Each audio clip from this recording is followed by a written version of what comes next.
Hello, everyone, again. Thank you for joining us today. It's great to see so many of you. I've got ex-colleagues on, which is fantastic to be with you again. International attendees from across Europe, the Middle East, and India, and a warm welcome to everybody who's on the call today. This webinar is all about picking up a project post-lockdown in order to restart it and deliver it in the new normal. We'll be taking a look at some practical advice relating to revisiting your business case for all of your paused projects in an interactive manner and exploring what options you have available to you when making decisions about what do you do with your paused projects. In the second half of this webinar, we will look at some tips regarding the efficient delivery of the projects. Whilst these are pertinent to all projects and not just your paused ones, these key points will touch upon where, in my experience, it has been key in making a project a success and therefore protecting the investment of the client in funding the project in the first place. The content of this webinar will take approximately 40 minutes to go through, so leaving times to questions as we go. I'll try hard to finish on time, as I'm sure many of you have got meetings to get to. There is a Q&A box which you'll find on your screen. If you have any questions that you'd like to pose as we go along, please do that. And as I say, I may drop them into the presentation as we go, but as I say, we'll pause for halfway through to have some Q&A and again at the end. So let's get going. So this is me. I am Clive. I've been in and around project to program delivery for a while now, largely in the digital solution space in the last 10 years. I'm a great believer in every day as a school day. So I am always open to suggestions and debate.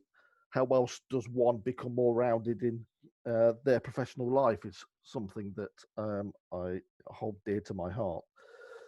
I am a people person. After all, people deliver projects, and influencing and motivating people around me is a great way to get things done and a key to success.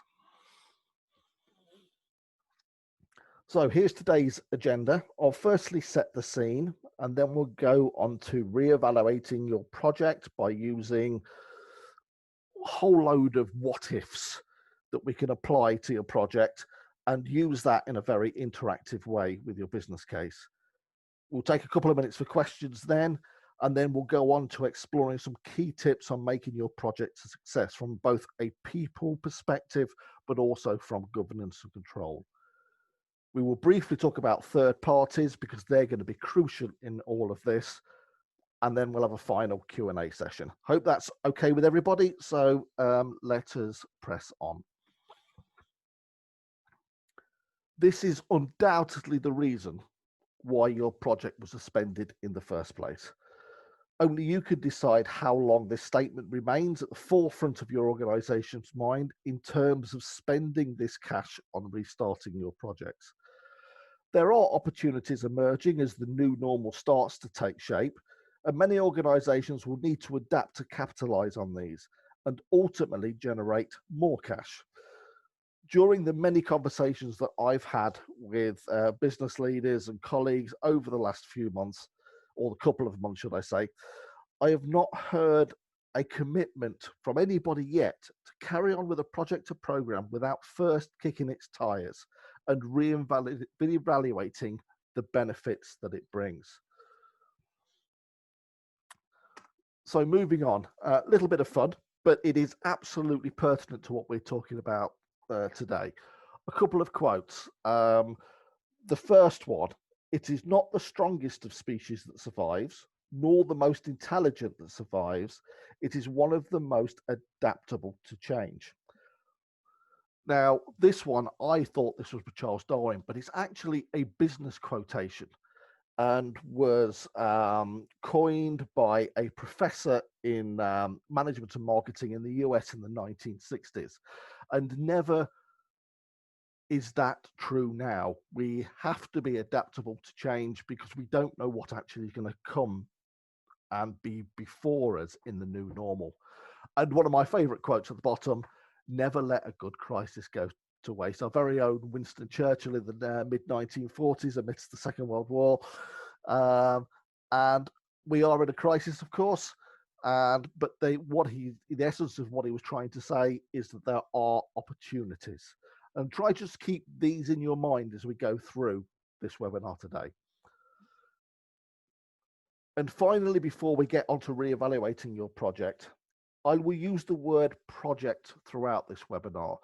You can transpose this to the word program if that's relevant to you. But if we get talking about a matter that relates to a program specifically, I'll point this out. It is human nature to assume that a £20 million project is more important than a £50,000 one.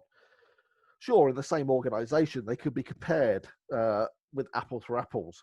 But if an organisation turns over £500,000 a year and spends 10% of its turnover on a project, that's the equivalent of Marks and Spencer's spending over £200 million on a project.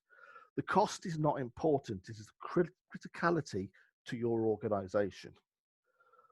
So let's get on with the substance of this webinar. Reevaluating your paused project in a manner in which you can reevaluate your business case in an interactive way.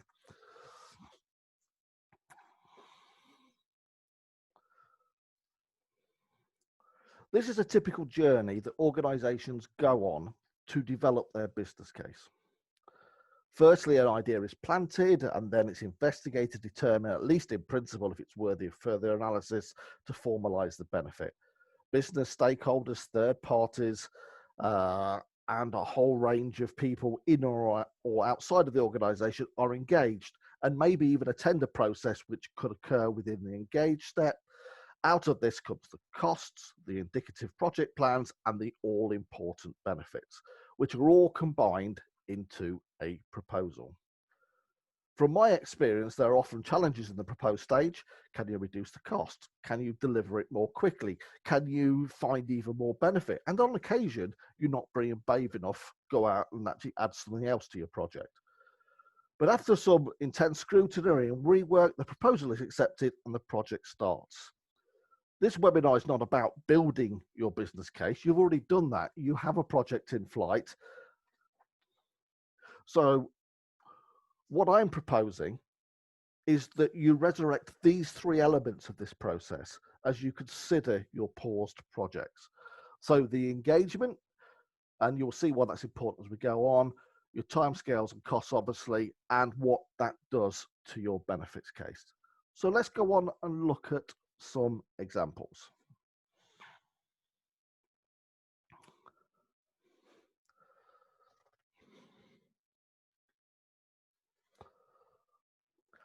Statements in your business case are always based upon your historical and empirical performance data, which you apply the benefits that your project brings. Statement of fact. We turn over this, we make this as profit, this is how we transact now, we are fixing something that is universally agreed that is broken. It takes this long on average to deal with a customer query. Always empirical and nobody can argue with.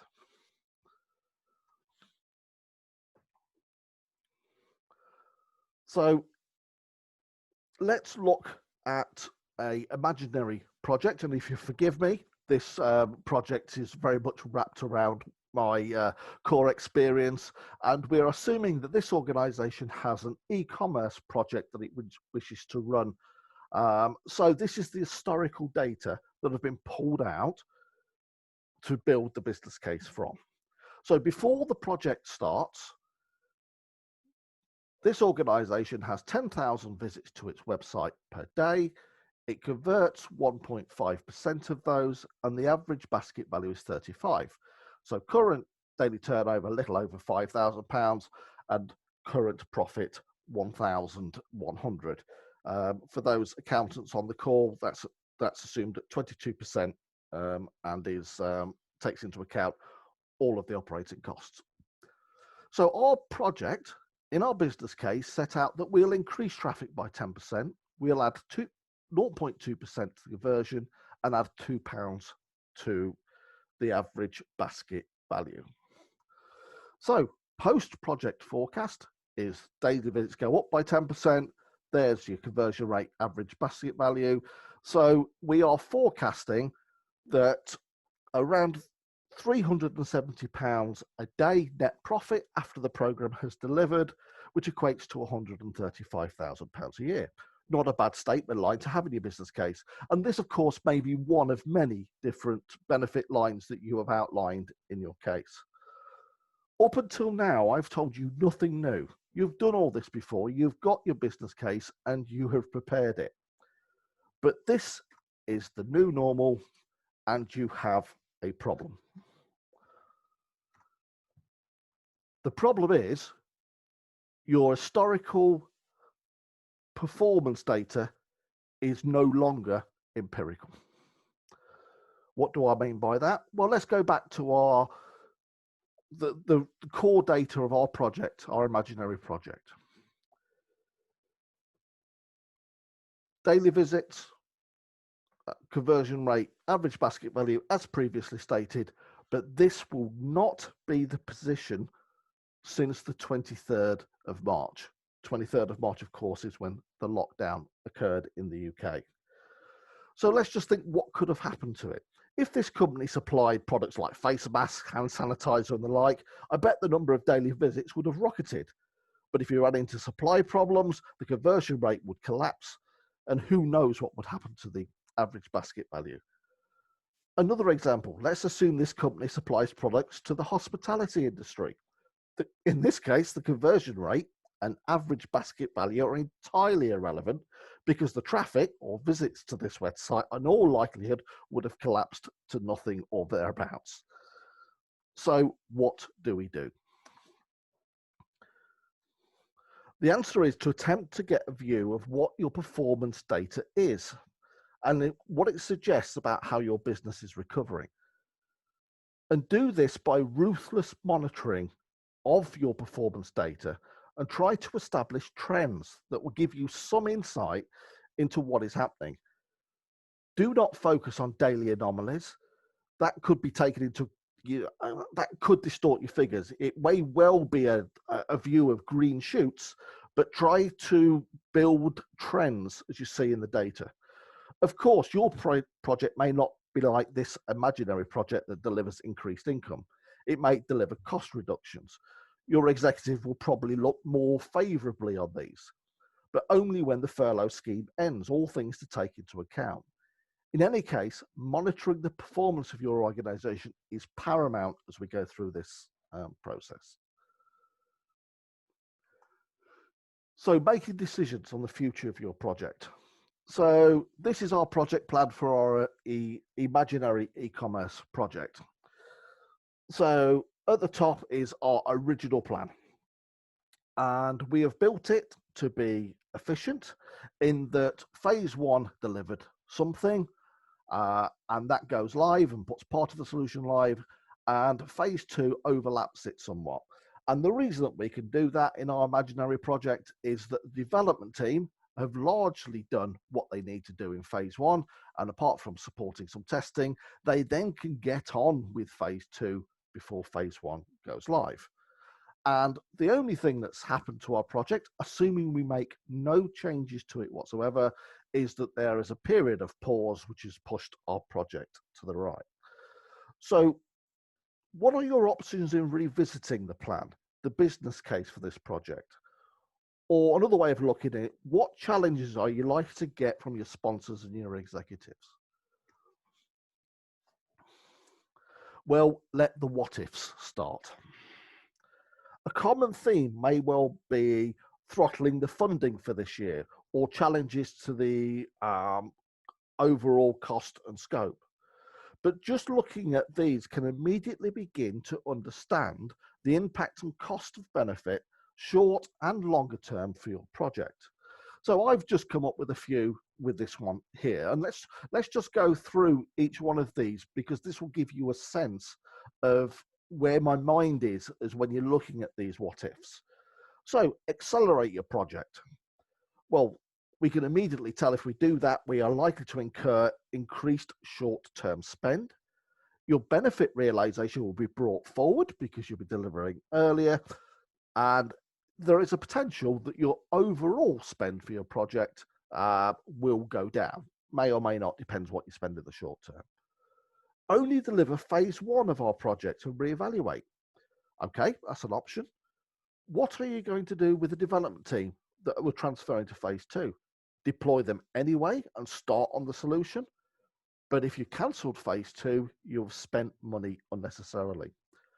Or do you roll the dev team off?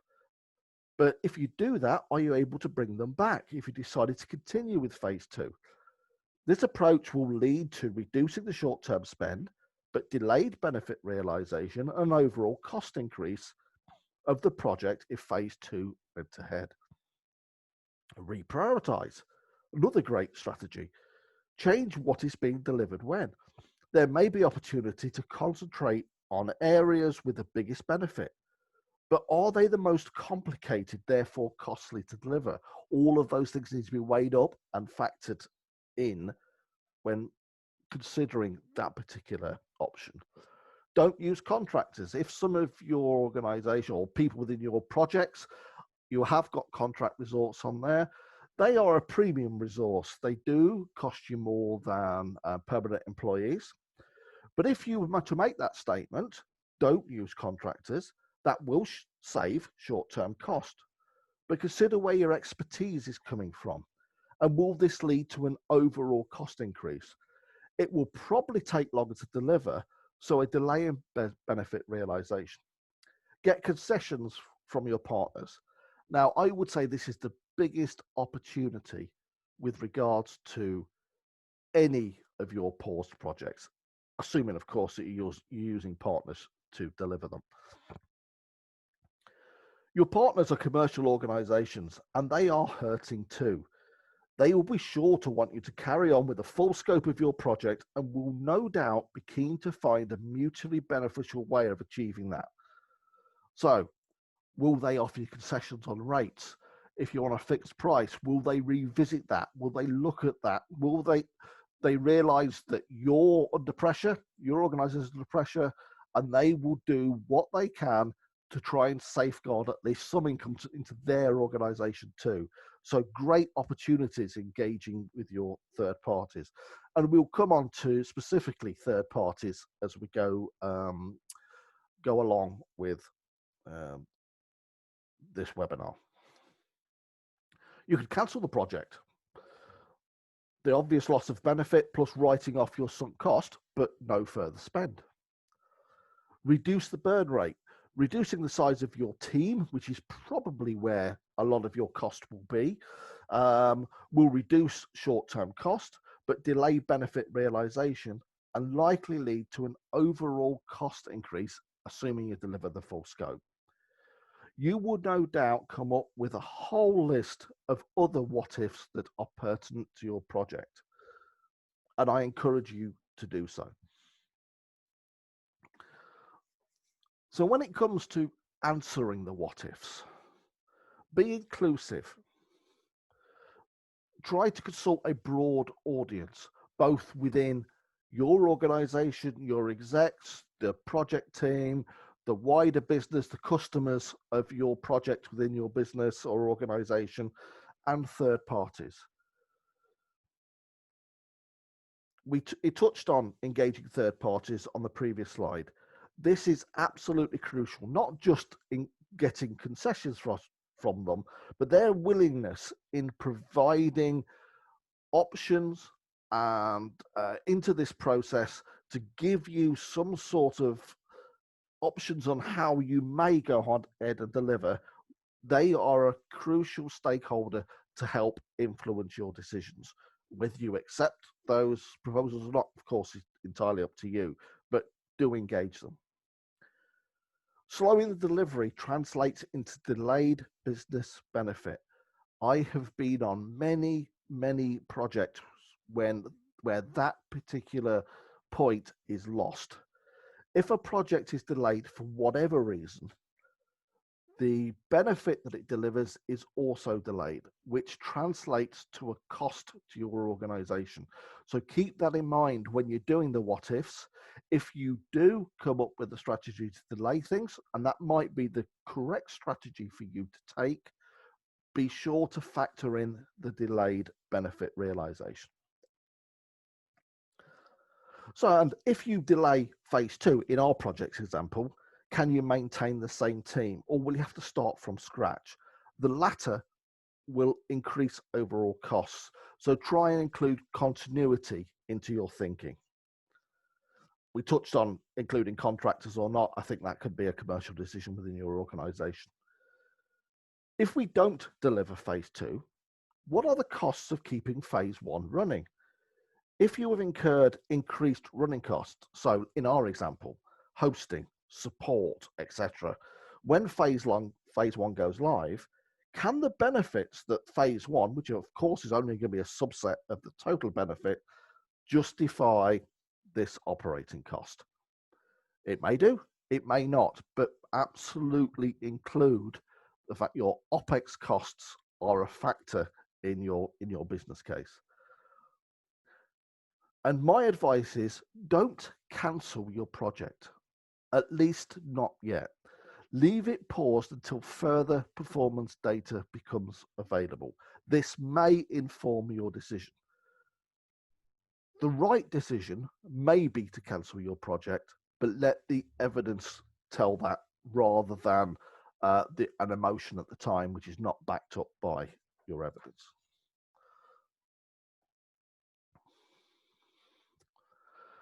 So, in summary, never make decisions on the future of your project without first evaluating all of the consequences, some of which may not be obvious. And the what if process will help you drive those out. Approach this what if exercise if you were back in your business case development, that nobody has heard of the project, you're putting through a business case and you're looking to present it. Try to anticipate the challenges that are going to come when you get into that propose stage. Ask as many what if questions as you can think of. Some of them you'll dismiss relatively quickly as not worthy of further investigation, but some of them will be absolute nuggets which you can dive in and understand the consequences of, and then determine whether you wish to put that into a proposal or dismiss it later down the line. And please, please don't forget your OPEX costs, your operating costs that support your project. If you put something live, there will be a cost into maintaining that. If you deliver a subset of your project, will those costs justify or rule out the partial business benefits that you have obtained from delivering part of your project? Absolute key point. As is the next one, be absolutely decisive. You've gone through your what ifs, you've worked through your scenarios of what that means, both from a business case perspective and how a project may be organized to support those what ifs. If you justify a restart, the whole project, part of it, do so with confidence. Do not tiptoe, let's see what happens. That's a recipe for disaster and generating more costs. If you say, right, we are going to just deliver phase one, that's what we're going to do, fine, go for it. And resource your project appropriately in order to achieve that goal, and then focus on all of your efforts on that goal. And we'll come on to some tips in the second half of this webinar about delivering more efficiency. Make sure you have benefit realization tracking process in place. Some organizations I've worked with have gone as far as building the benefits of a particular project into their P&L account. If you state you are going to be reducing cost, that cost is removed from the following year's forecast, so you have to achieve it. Others monitor and report on it, and others don't seem to bother. Do not be in this latter group. If you haven't got a process now in which you will monitor the business benefit of your project, however, whatever the scope is of that project, create one and get consensus that that's how we're going to monitor it. At least then you'll have evidence for future projects that this project said it would do X, Y, and Z. It said it would deliver this, and this is what it actually delivered.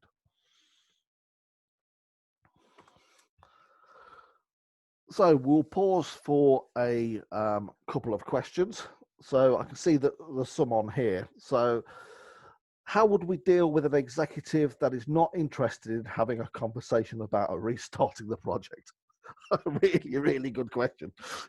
I guess that it would go back to what I said about the what ifs and actually investigating those and pulling out all of the key the key facts that could be presented. Be prepared with this information and engage on the root causes of the objection. Almost, I guess, cash is king is probably going to be a real key one.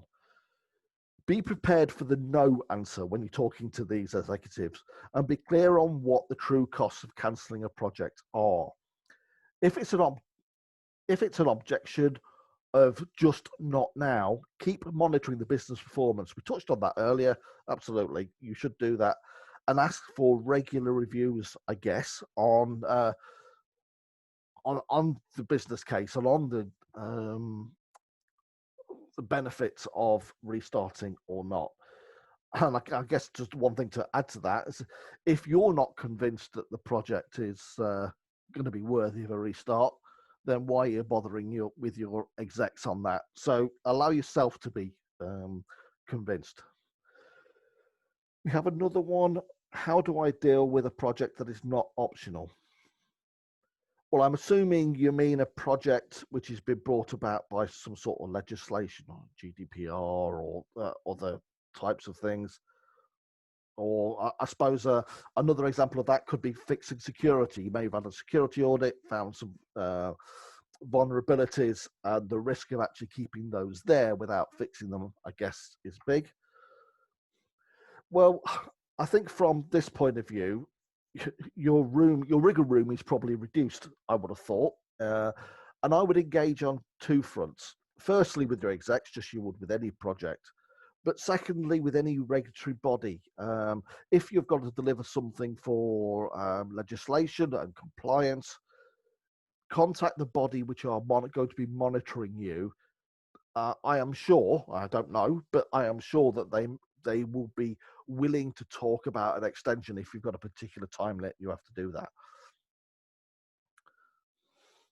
But I mean, I guess another thing was, if your project is not optional, and by that definition you have to do it, I guess be wary of the risks of pausing it too long. I mean, only you can decide on the criticality of that program or project. And finally, before we move on, I'll just take one more. What if the evaluation reveals that you need a completely different project? Fantastic question. Well, I guess you would have to come to this conclusion because your business case no longer stacks up for the one you've got, or you've identified a far more pressing opportunity. Like that quote from Winston Churchill, never let a good crisis go to waste. You maybe have identified an absolute gem. I guess my recommendation would be to continue with your business case monitoring of your original project, and then decide whether this opportunity or reason to do something differently is either a change to what you're doing or is a completely new project, and act accordingly. If it's a completely new project, you've been through the business case development, create another one. Maybe leave the one you've got paused. That would be my view. So just a word on questions. If we might not be able to answer them all on this call, but any that we don't answer, we'll actually create at the end of this, pose all questions into a document along with answers, and we'll distribute that. And one word to say that this webinar will be posted with audio, and also the slides will be sent out to everybody on the call. Okay, moving on.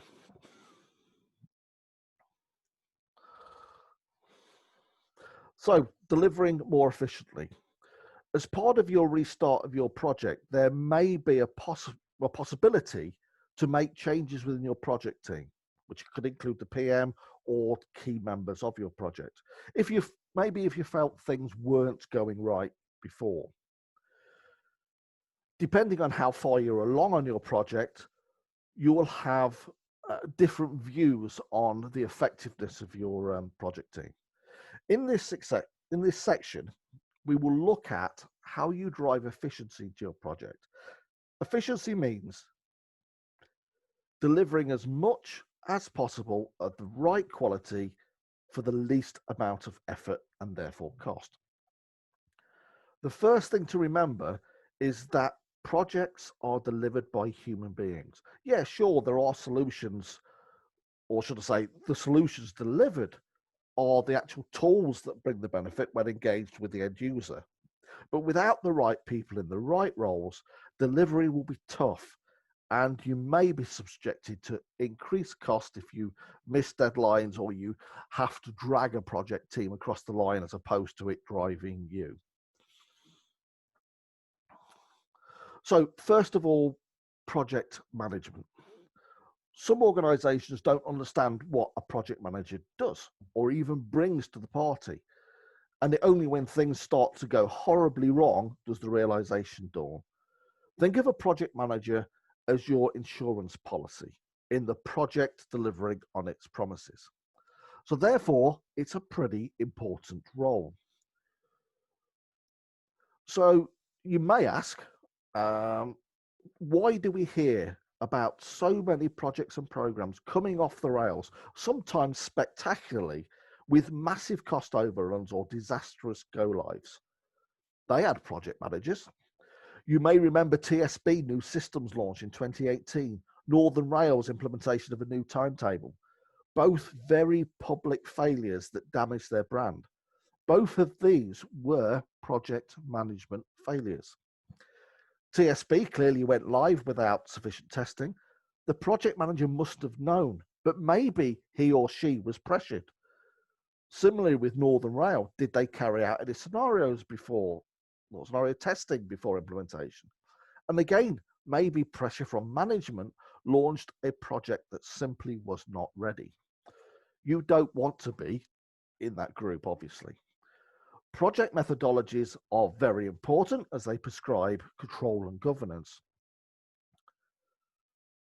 In delivering a successful project, but far too often I see project managers beholden to the doctrine of the methodology and by consequence not having a duty of care for the organization they serve. My advice to you in the strongest term is to avoid these people. If you are interviewing for a project or program manager, yes, test them on the questions of their governance and control. That's vitally important. But don't just listen to their words that they say to you. Ask yourself, do you believe in what they are saying? Would they look to influence and maybe even challenge you if they believed from their perspective you were taking a path, however well-intentioned, that would place the project at risk? Would you be comfortable for this person to stand in front of your executives and hold their own? Are they immediately likable and approachable? Vitally important. If not, walk away. A key to success is that all project managers, sponsors, and stakeholders can have meaningful and open conversations with the project manager and feel that the project manager is approachable. Maybe put them into the TSB situation. If a demand was made by the executive to put a solution live that wasn't ready, what would they do?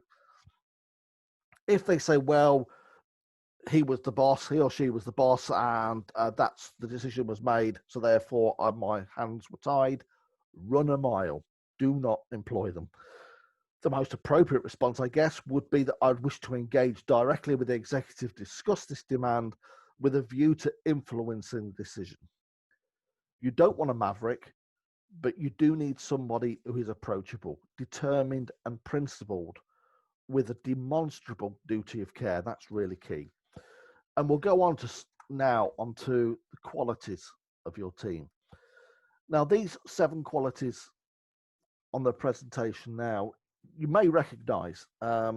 They came from the Nolan principles, implemented by Lord Nolan in the mid 1990s and slightly adapted for this presentation. They were originally designed for the qualities that everybody who holds public office should have.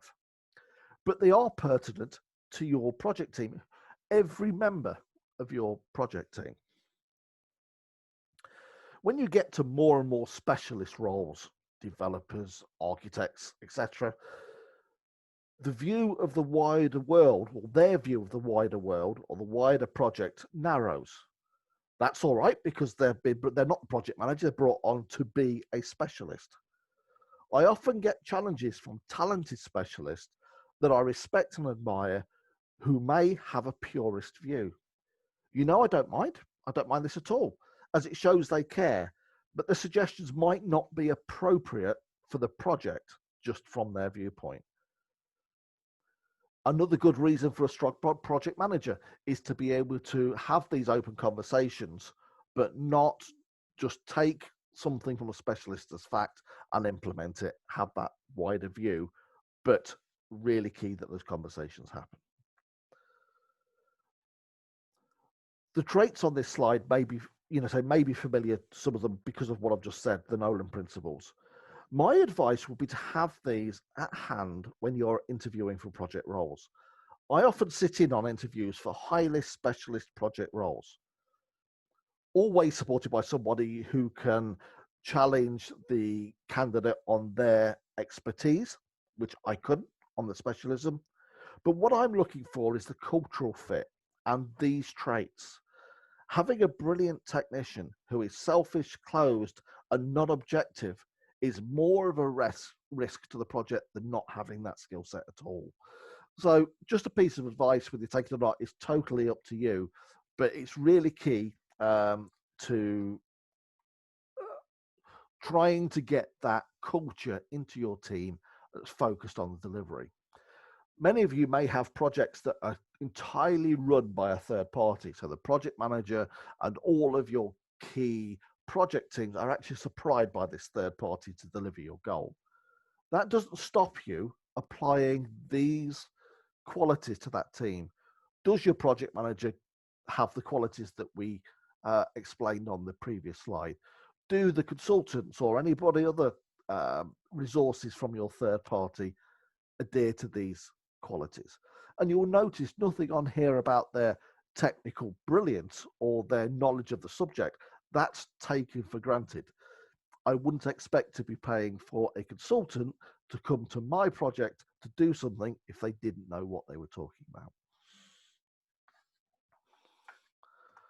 And of course, having people who are focused and have those principles and are really engaged and driving toward target is brilliant. But again, they could be a loose cannon without governance and cadence. So ensure that your project board meets regularly and is effective. If you don't have a project board, create one. It's very, very important that your executives have a view into the project. If you do have a project board, consider renaming it to a steering committee. Many of you probably will have steering committees now anyway. Because having a steering committee is something that is far better for me, for instance, from my personal experience. I want to use the execs on these boards to give me a steer. I want to approach them and say, look, we have a challenge on the project or program. These are the options that we've got before them, and I recommend this. Please, can you give me a steer? If your project is led by your partners, let them present to you. I've said each month on there, the interval between these meetings can be set by yourselves, but have them present to your executive, to your steering committee. Let them chair, whether they do every one, and maybe this group meets weekly, but once a month maybe you'll have your partners coming in to present their view of the project. The good way of telling whether they're doing a good job or not when it comes to the stakeholder engagement of your senior executives and yourself is there should be no surprises in that presentation. If your project is large and maybe affects a large number of people within your organization, if you haven't done already, give it a name and turn it into an entity. It may sound like a gimmick, but it really is effective.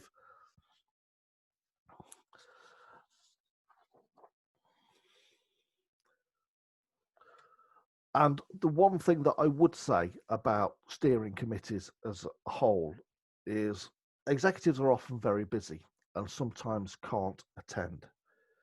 If they can't attend a meeting, there's probably little point in holding it and cancelling it, but you should follow that up. You should complain.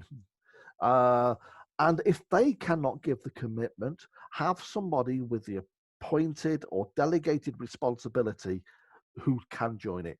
It is paramount that you have executive involvement.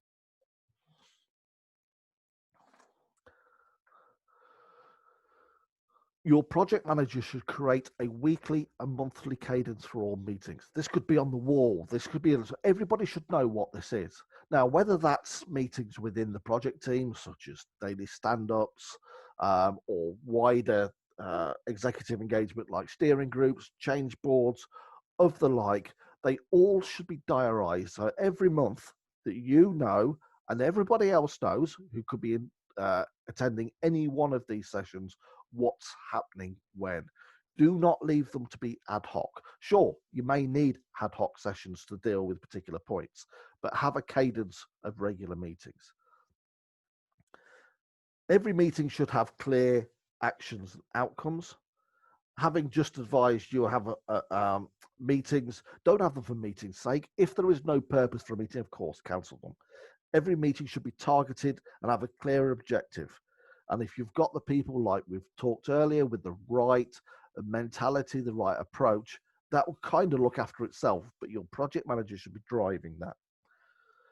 You should have a published RACI. For those of you who have not come across that term before, it means responsibility, accountability, consulted, or informed.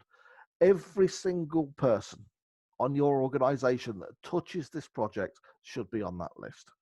The project manager, the executive, all of the project team, your customers within the project where you need to get knowledge from, your third parties. And for every name, you assign one or more of those characteristics. Are they responsible for this particular task? Whole list of tasks. Are they accountable for it? Are they consulted or informed? Absolutely fundamental that everybody knows what their role is. And it's a really good and effective way of doing that. Use a shared issues and risk log with your partners.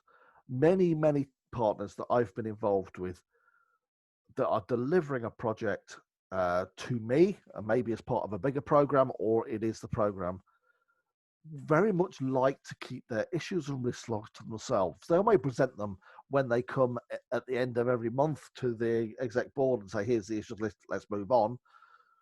But utilize a shared one. And maybe when you're engaging with your partners, looking for concessions that we talked about earlier, talk about ways of working as well, where your shared issues risk link can be pulled together. That will have the effect of pulling your organizations together from within the project. And having a one team approach is absolutely key. So take that on there and use visual graphics, posters, newsletters, etc. within your organization in the canteens, or not that they're open at the moment, but along the walls of the offices. Newsletters probably very effective at the moment when everyone's working remotely. This goes hand in hand with the project name and identity. And again, if your project touches a lot of people or will touch a lot of people, it helps to keep your organization informed. And when I've landed into projects or programs that have been running for a while, and we pick them up, and they tend not to have a name. So let's go back to our pretend e-commerce project. Well, this is the project that Bill's runs. He's doing something with e-commerce. There is no entity there. If you gave it a name, and it'd be a good fun thing to do, get your project team involved as well as your executives and what the name is. You will soon, once you start to communicate that about what's going on, what's happening next, how would they be affected in whatever medium at all, you will start to hear around your offices people referring to this entity. And engagement with that entity becomes far easier because it's not something that's mythical now, it's something within the organization. And please remember that line at the bottom, communication is everything. Or if you're to flip that on its head, silence breeds discontent. So keep communicating. And finally, we will go on to third parties. This is the last slide, and I hear your cheering. We have alluded to this as we've gone through today's session. For the sake of your objective, encourage a one-team approach with your partners.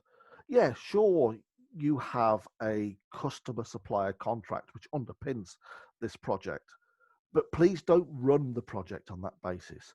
Try to bring your partners and your own team members together, that if anybody was to walk into your project office, and well, they won't at the moment, but a project office post-lockdown, and they weren't familiar with your project, they should not be able to tell who works for the third party, who works for your internal organization. Bring them together. It adds a huge amount. If your partners run the project, suggest or even insist on getting closer to their teams to help them deliver. They will probably naturally want to keep you at semi-arm's length. They do the way that they want to do. Some partners that I've been involved in have a philosophy of doing projects to customers as opposed to with them. You want to change that. Do not treat your partners as the enemy. You may have had difficulties up until now, but they are your colleagues in delivery, and try to find a way of moving forward. Try to listen to what their concerns are and reach a consensus. And ultimately, if your partners cannot support your goals, then serious discussions, maybe at exec level, need to occur. Don't brush that under the carpet. Pressing on with a bad partner is going to be difficult, but changing your partner is also risky. I've done it on a couple of occasions when I've changed a partner. Now, luckily, on both occasions, it worked out well, but it was tough. It was really tough. So it's not a decision to be taken lightly.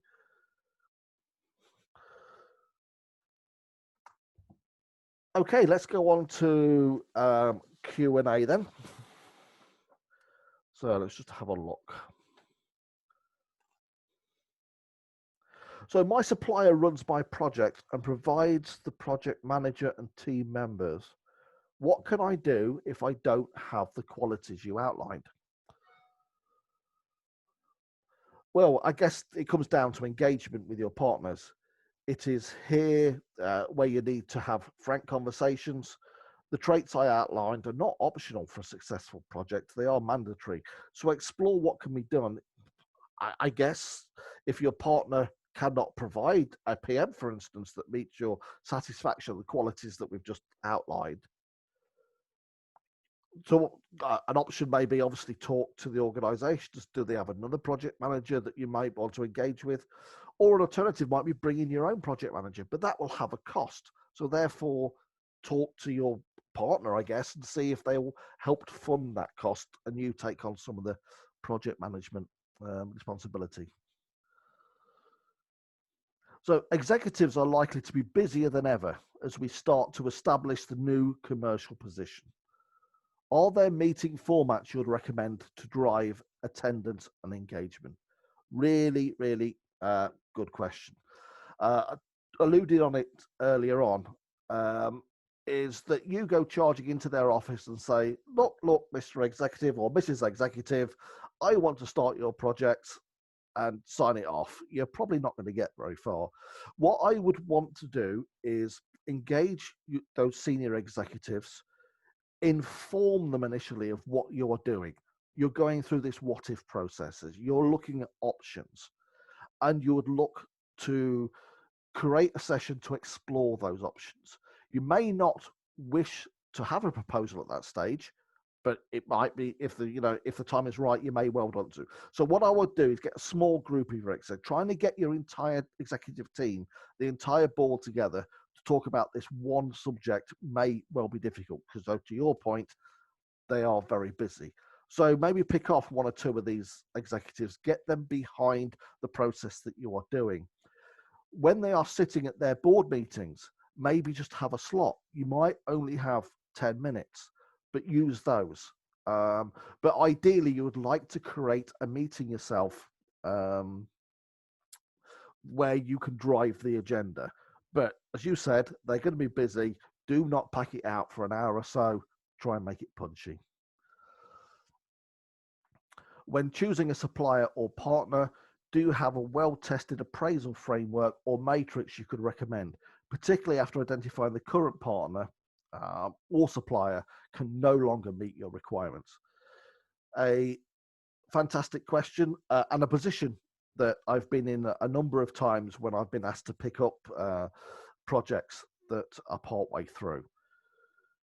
So yes, I do. There is a framework that I have worked with that are part of very much like a tender process. So a tender process may have specifics on what a solution does, but it will also have specific questions on how that partner will deliver to you. So not just the project plan, but how they will engage with you. And there'll be questions in there on how they'll do that, and ask them to look at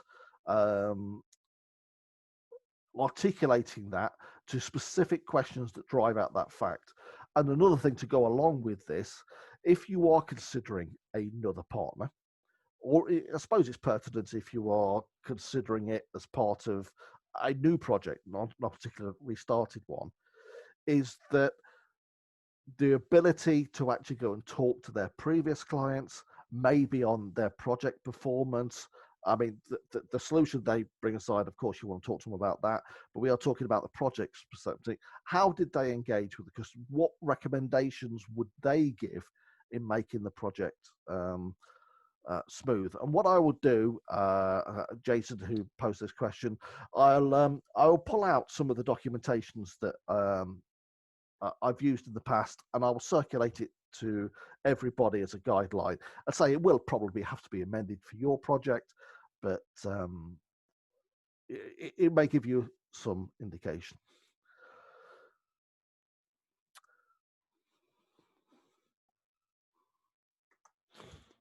So that's it from me. Where are we? So we are 6 minutes before the end. That's not bad. I did say that we'd finish by 12 noon.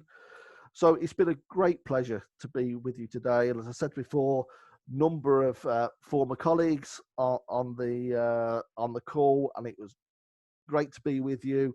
People from across Europe, some of which I know, some I don't, and people that I'm connected to on LinkedIn. But I'm delighted that you attended today. I really do hope that you found it useful, and please get in touch. If there's any specific questions, I would be more than happy to discuss them with you.